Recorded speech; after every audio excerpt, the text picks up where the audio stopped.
Bom, pessoal, essa daqui é uma apresentação para aprender a trabalhar com indutores com núcleo toroidal. É algo bastante interessante aí. Eu preparei um material que eu já uso aí em projetos e resolvi aqui compartilhar. É algo bastante interessante conhecer um pouco sobre esse tipo de indutor, com esse tipo de núcleo e a maneira com que ele é utilizado. Para quem não conhece, esse aqui é o tipo de indutor com núcleo toroidal. Tem vários tipos. O que muda ali é o material dentro dele. Normalmente cada material é representado com uma cor diferente e tem diversas aplicações. Bom, pessoal, qual que é a característica importante de um toroide? O indutor com núcleo toroidal, normalmente ele tem uma distância externa, que ali a gente está chamando de o diâmetro externo, que a gente está chamando de DE, um diâmetro interno e uma altura. Essa é a geometria normal de um indutor com núcleo toroidal.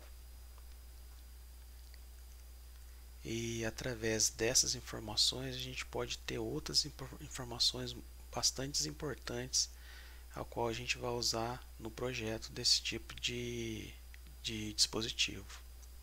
Uma delas é a chamada área efetiva, que é representado por aí. Ali na figura está um indutor, no caso com seção reta, mas normalmente ele é representado na figura do lado, né? Normalmente eles são formados dessa maneira. Os cantos são arredondados, justamente para evitar aquele canto vivo para poder danificar o condutor. E ele também normalmente ou é resinado ou tem uma tinta para proteger o material que está dentro, tá? Normalmente esse valor do AE o fabricante ele fornece, mas quando a gente não tem a informação do AE e é de um núcleo desconhecido, a gente pode calcular através da seguinte equação que está apresentada aí na tela. Outra informação também bastante importante que dá para a gente extrair e é bastante importante no cálculo desse tipo de indutor é a área da janela do núcleo, representado por AW. Ela normalmente também é fornecida, mas caso nós não tenhamos assim, informações sobre o núcleo, é um núcleo desconhecido, nós podemos calcular um valor aproximado de acordo com a equação aí de baixo. Uma outra informação também importante é o chamado LE, que é o comprimento efetivo do núcleo. É um comprimento médio.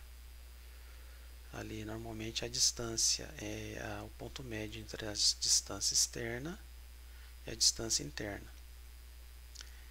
E também é fornecido, mas caso não tenha, pode ser calculado através da seguinte equação. Bom, também tem outras duas informações importantes. Primeiro é o volume efetivo do núcleo, que se caso não tiver a gente pode calcular, porque a gente tem no LE e o AE, a gente pode calcular o volume efetivo, e o outro o comprimento médio de uma espira. Isso é importante porque através dessa equação a gente consegue ter uma ideia do comprimento do fio, tá? Em função ali do número de voltas. Então a gente tem mais ou menos o comprimento médio de uma espira, então dependendo lá de se for 10 espiras, a gente tem mais ou menos uma ideia de quanto de condutor que a gente vai usar, um valor aproximado. Bom, pessoal, como é que eu calculo a indutância do indutor com núcleo toroidal? Pode ser através dessa seguinte equação. L é igual a μ vezes n ao quadrado, que multiplica AE dividido por LE.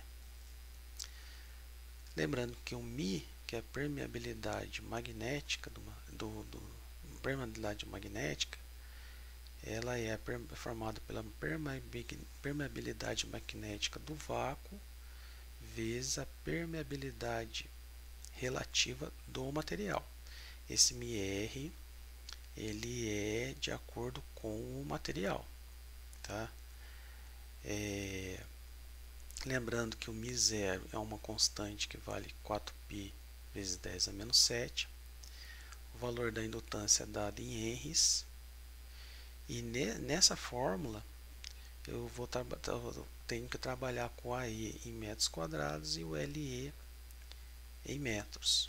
Se eu quiser trabalhar em centímetro, que é o mais utilizado de acordo com as tabelas fornecidas pelos fornecedores de núcleo, basta multiplicar a equação por 10 a menos 2 e eu posso trabalhar com a E e o LE em centímetros. Tá? Bom, outra informação também bastante interessante é o seguinte: eu posso também empilhar ou associar outros núcleos de forma a conseguir uma densidade maior para mim poder trabalhar com correntes maiores. Às vezes eu tenho um núcleo pequeno e eu consigo empilhar eles de forma que eu consiga ali, no caso ali, trabalhar com correntes maiores, coisa que eu não conseguiria apenas com um núcleo. Aí interessante é o seguinte, que aí a fórmula da indutância é só acrescentar um n, e o n seria o número de núcleos em paralelo. E lembrando que o indutor formado, o núcleo formado, quando eu empilho dois ou mais núcleos, apenas o AE ele é dobrado, o seu valor, e por consequência o volume também. Agora os demais, o LE, a permeabilidade magnética, permanece o mesmo, tá certo? E somente os valores de AE e VE são somados. Bom, o indutor com núcleo toroidal, tá? Normalmente o valor de μ, que seria o μ0 e o μ relativo, o AE e o LE, ele pode ser condensado em uma constante, que normalmente é fornecido pelos fabricantes. E essa informação é chamado de AL. Então o AL também pode ser chamado como sendo indutância por espira ao quadrado. Então ele tem aí o valor, as informações do μ, que é a permeabilidade magnética, do AE e o LE, que são fixos. Então todos eles podem ser fornecidos através de um parâmetro. Tá? Então aí o AL é igual ao μ vezes o AE dividido por LE. Aí aquela fórmula da indutância que a gente viu no início, ela pode ser alterada, onde a gente tem simplesmente o número de espiras ao quadrado vezes o AL. E através dessa equação a gente pode também ter o número de espiras, que é igual ao N igual a L dividido pelo AL e a raiz. Aí eu consigo calcular o número de espiras que eu preciso para o meu indutor. Bom, pessoal, e se eu não tiver o AL e o μ0, eu tenho um núcleo ali desconhecido, será que eu consigo descobrir? Sim, é possível a gente descobrir o AL e o μ, a permeabilidade de um núcleo desconhecido. São praticamente 3 passos que eu devo seguir. Utilizando um paquímetro, uma régua, ou qualquer instrumento de medida, a gente só fazer as medições dos valores do diâmetro externo, diâmetro interno e a altura. Depois a gente enrola se 10 espiras, pode ser outro valor também, número de espiras, mas por exemplo, 10 espiras de qualquer fio em torno do núcleo. Aí a gente mede essa indutância e anota, tá? Aí como é que a gente calcula o AL? Simplesmente a gente pega a indutância dividido pelo número de espiras que a gente enrolou ao quadrado. Já tem um AL. Aí eu posso também calcular a permeabilidade relativa, magnética, relativa através dessa equação, que seria o AL vezes o diâmetro externo mais o diâmetro interno, dividido por 0,4 vezes o H, que é a altura, multiplicando pelo diâmetro externo menos o diâmetro interno, essa formulinha que está aqui. Nesse caso aqui, o diâmetro externo, diâmetro interno e a altura tem que estar em milímetro, nessa fórmula que está aqui. Um exemplo aqui, ó, o caso que aconteceu comigo. Eu tinha um núcleo aqui e não tinha as informações dele. E aqui um exemplo que aconteceu comigo. Ó, um núcleo possui as seguintes medidas: diâmetro externo de 23,2 mm, diâmetro interno de 13,7 mm e altura de 10 mm. Foram enrolados 10 espiras em volta do núcleo e obtivemos a indutância aproximada de 8 microhenries. Calcule os valores de AL, do μ, o comprimento efetivo, área efetiva e volume efetivo do núcleo desconhecido. Como é que eu calculo? Bom, o cálculo do AL é simples. Basta eu pegar a indutância, que foi medida, dividir pelo número de espiras ao quadrado. Achei ali o valor de 80 nanohenries por espira ao quadrado. E o cálculo do μ relativo simplesmente está aqui, que é o valor de 77,68. Agora o cálculo do comprimento efetivo. Simplesmente joguei na fórmula, 23 ali, 0,2 mais 13,7 dividido por 4. E ali achei ali o comprimento de 5,55. Ah, pessoal, aqui, só fazendo uma correção, o cálculo do μ aqui é o μr, tá? Aqui está só μ, mas na verdade é o μr, que é o μ relativo, tá? Aqui está só o μ, mas esqueci de colocar o μr ali. Agora o cálculo do AE, jogando aqui a formulinha, consegui também ali o cálculo do AE. Qual que é o valor ali do volume? É simplesmente eu pegar o comprimento vezes a área efetiva. E ali eu já tenho o valor do volume do meu núcleo. Bom, pessoal, o núcleo ele pode ser formado basicamente por dois materiais, que são os mais usados. Tem outros sim, mas os mais utilizados, principalmente em fontes chaveadas, por enquanto ainda são os de ferrite e pó de ferro. Eu coloquei aqui uma vantagem e desvantagem de cada, na verdade são várias, mas aqui eu acho que seria uma das principais. Que no caso do ferrite, a vantagem é que a gente consegue ter uma maior indutância com menor número de espiras. Uma desvantagem, satura com maior facilidade. Já os núcleos de pó de ferro têm uma vantagem não saturar facilmente, mas a desvantagem é que a gente tem um número maior de espiras em relação ao ferrite. Aqui só para a gente ter uma ideia, quanto à permeabilidade relativa, o ferrite normalmente vai de 125 a 5.000. Tem outros valores fora sim, mas pela pesquisa que eu andei fazendo, eu achei esses valores aqui. Agora, os de pó de ferro vai de 1 até 100 mais ou menos. Acima de 90, normalmente são utilizados em filtros RFI. Bom, pessoal, aqui quanto à saturação, tá?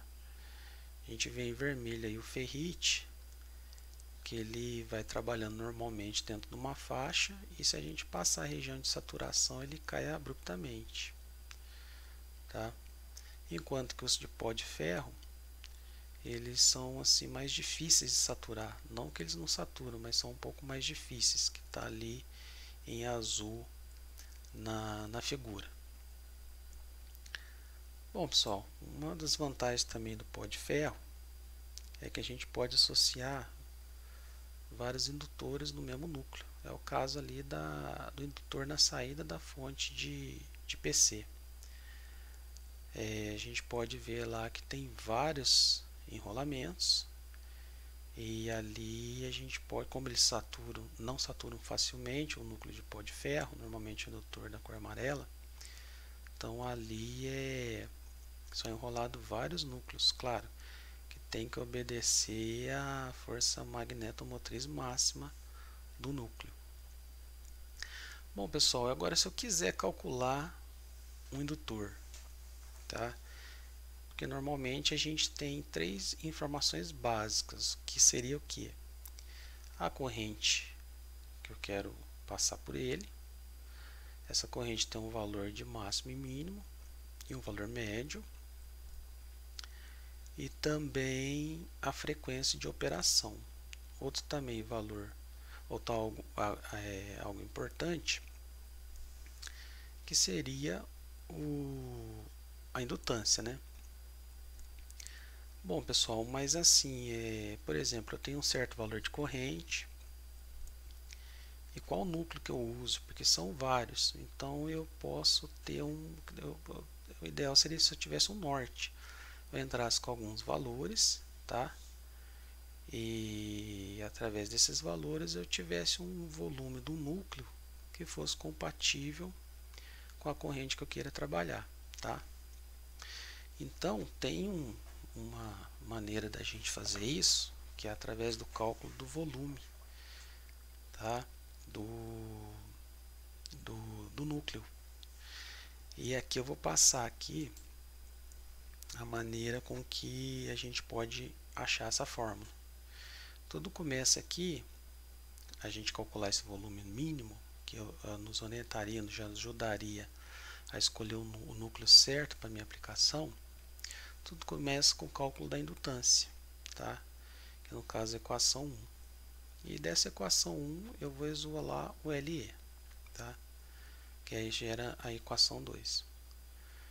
Eu tenho também uma outra equação muito importante, que me diz que a tensão máxima é igual a ômega vezes a área efetiva vezes o número de espiras vezes o B máximo, que seria a densidade máxima do fluxo magnético. Ali eu tenho a equação 3. Da equação 3 eu isolo o N, tá? Lembrando que o ômega é 2πf. Então eu tenho aqui a equação 4 e a equação 5. Substituindo a equação 4 na equação 2, nós vamos ter essa outra equação. Dessa equação, a gente tem ali um quadrado e ali dentro está o AE.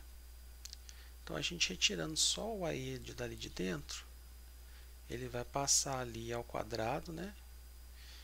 Então, eu tenho um AE dividido por um AE ao quadrado.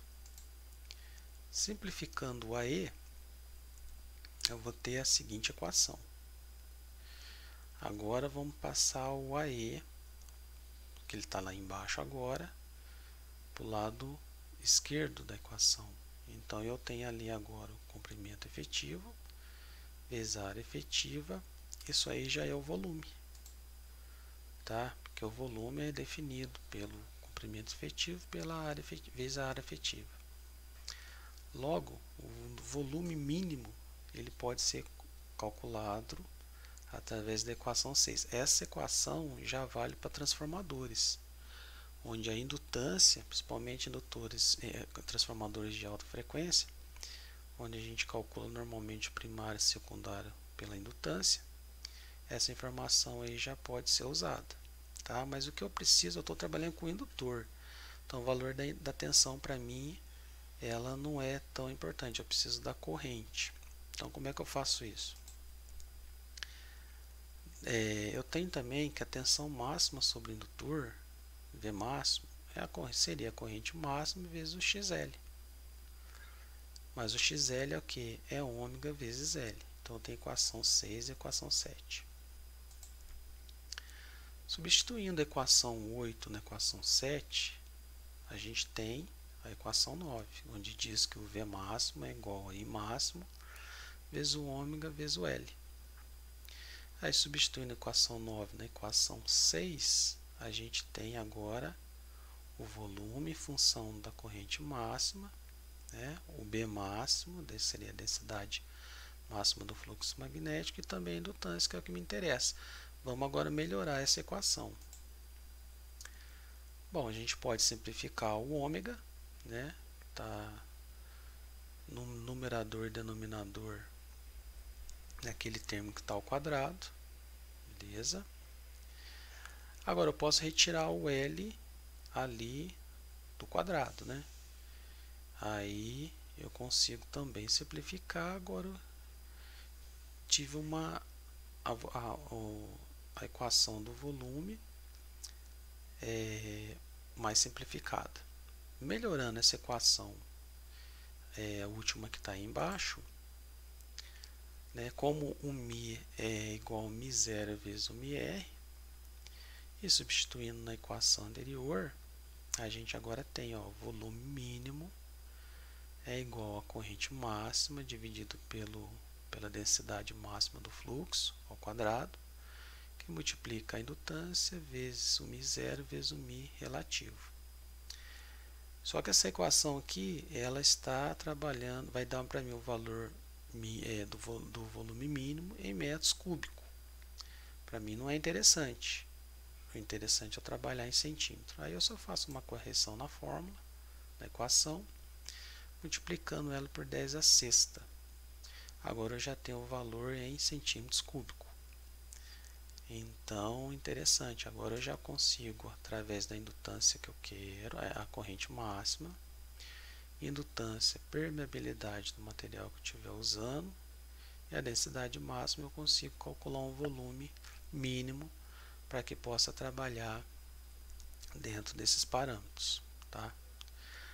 Bom, pessoal, qual que seria a sequência ideal de projeto do indutor com núcleo toroidal? Eu aqui basicamente uso 12 passos, e esses 12 passos pode ser que tenha algum a mais, ou pode ser suprimir algum a menos, mas assim, eu costumo usar esses 12 passos que sempre dá certo, tá? 12 passos, que primeiro, o que seria? Definir a corrente máxima e corrente eficaz que passará pelo indutor. Depois, definir a frequência de operação do indutor que ele vai trabalhar. Escolher entre os materiais de ferrite ou pó de ferro.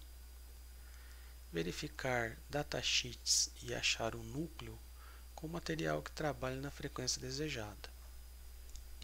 Anotar os valores da permeabilidade relativa e a densidade máxima do fluxo magnético, que seria o B máximo. Sexto passo, calcular o volume mínimo do núcleo. Sétimo, procurar no datasheet um núcleo que possua um volume igual ou superior ao volume calculado. Depois, anotar os valores do AL e o AW do núcleo escolhido. Nono passo, calcular o número de espiras. O décimo, calcular a área do fio para suportar a corrente desejada. Depois, calcular a área total que o condutor irá ocupar. E, por último, verificar a possibilidade de execução. Tá? Bom, então um exemplo aqui agora para a gente poder exemplificar esses 12 passos para a gente projetar um indutor aí para trabalhar em uma fonte. Por exemplo, vamos construir um indutor com núcleo toroidal com indutância de 10 microhenries, que trabalha com uma corrente máxima de 2,5 amperes e eficaz de 2 amperes em uma frequência de 40 kHz. Vamos utilizar o núcleo de pó de ferro. Aqui, ó, um gráficozinho de como é o comportamento da corrente. A gente tem ali no meio ali a corrente eficaz e a corrente máxima. Isso daí é definido no projeto de acordo com o conversor, tá? Então tá, vamos lá. Primeiro passo, vamos definir a corrente máxima e corrente eficaz que passará pelo indutor. A gente já tem lá, corrente máxima 2,5 amperes, corrente eficaz de 2 amperes. Segundo passo, definir a frequência de operação do indutor. Já foi definida, 40 kHz.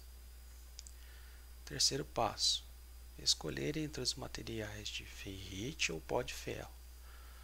Também foi definido, pó de ferro. Quarto passo, verificar datasheets e achar o núcleo com o material que trabalhe na frequência desejada. No caso aqui, estou usando como exemplo o núcleo da Magmatec, que seria núcleos toroidais pó de ferro, número 0,26, que possui a permeabilidade relativa de 75, possui a saturação máxima, que é o B, de 1,38 Tesla, e ele atende aos 40 kHz que eu quero trabalhar, que no caso ele é indicado para frequência abaixo de 50 kHz. Quinto passo, anotar os valores da permeabilidade relativa e a densidade máxima do fluxo magnético B. Então o fluxo magnético já tem que é 75, o B máximo 1,38 Tesla. Sexto passo, calcular o volume mínimo do núcleo. Então, jogando aquela equação, a gente já tem um valor aí que o ideal seria de 0,003 centímetros cúbicos, volume mínimo. Então, vamos procurar um volume que seja igual ou maior esse calculado. Olhando lá no datasheet, a gente percebe que o primeiro ali já atende, que tem um volume de 0,358 centímetros cúbicos. Pode ser o MMT 026 T1305. Oitavo passo, anotar os valores de AL e AW do núcleo escolhido. O AL eu já tenho aqui, que é 33 nanohenries por espira ao quadrado, já é dado do fabricante. O fabricante não me deu aqui o valor da área da janela do núcleo, tá? Mas eu posso calcular através da seguinte equação. Achei ali um valor de 0,466 centímetros quadrados. Vamos lá, nono passo, calcular o número de espiras. Bom, eu quero um indutor com 10 microhenries. Convertendo 10 microhenries para nanohenries, que é o valor que está o meu AL, basta multiplicar por 1000. Então eu tenho 10 microhenries equivale a 10.000 nanohenries.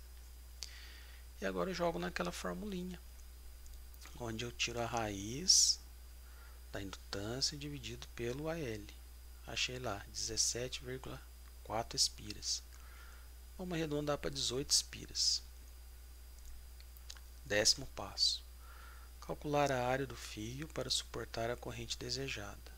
Bom, pessoal, usando uma densidade de corrente de 450 amperes por centímetro quadrado, nós temos aqui, ó, a área do cobre necessária para essa corrente que seria a área do cobre seria a corrente eficaz dividido pela densidade de corrente, que seria 2 amperes por 450, aí vai depender da tabela. Se eu estiver usando uma tabela de 350 amperes por centímetro quadrado, ou outra, eu uso essa uma aqui que é até do site do professor Ivo Barbi, que lá tem uma tabela de fios e núcleos.